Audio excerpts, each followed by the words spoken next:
Tout le monde n'a pas le temps de s'entraîner comme toi. Mhm. Moi, je dirais entraînez-vous un jour sur deux à la salle et allez marcher parce qu'on entend partout à quel point la marche est bonne. Sortez au soleil, genre entraînez-vous lundi, mercredi, vendredi, dimanche, ou peu importe. Ayez simplement un jour de repos entre chaque séance. Comme tu l'as dit, ce jour-là, vous pouvez faire du cardio ou quelque chose de complètement différent. Un peu de boxe, un truc qui change, tu vois. Ça permet de varier un peu.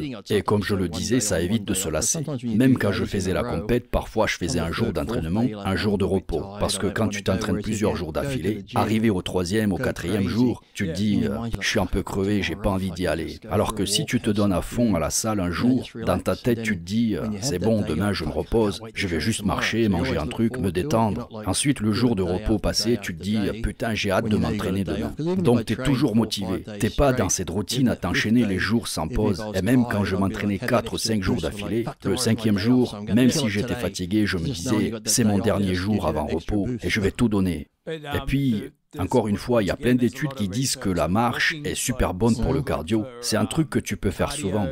Donc même si tu passes 1 heure à la salle, si tu passes 1 heure à marcher, c'est bon pour ton taux de masse grasse. Et en plus, tu prends des vitamines. Et mentalement, ça te fait du bien. Ça te vide la tête, surtout si tu marches dans un endroit agréable, que ce soit dans les rues, sur la plage, en pleine nature. Tu respires autre chose, ça change ton humeur, tu te sens mieux. Si tu t'enfermes dans une routine, gym tapis, tu finis par saturer. Juste, ne sois pas comme moi, oublie ton portefeuille, parce que moi, quand je vais marcher, je m'arrête au café. Je me dis, comment j'ai pris 5 kilos cette semaine? J'ai pourtant fait du cardio.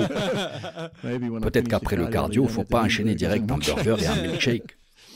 Mais bon, tiens-nous au courant, Graham, vraiment. Mais avant de te lancer dans quoi que ce soit, je te conseille vraiment d'aller voir un médecin, de faire un bilan sanguin, voir où en est ton taux de testostérone et d'essayer les méthodes naturelles parce que ça va te prendre un peu de temps. Je suis sûr qu'il y a certains aliments, je ne sais pas lesquels exactement, je l'ai vu il y a longtemps, mais certains aliments sont censés augmenter naturellement la testostérone. Genre le steak, le saumon, des trucs comme ça. Donc voilà, tiens-nous au courant.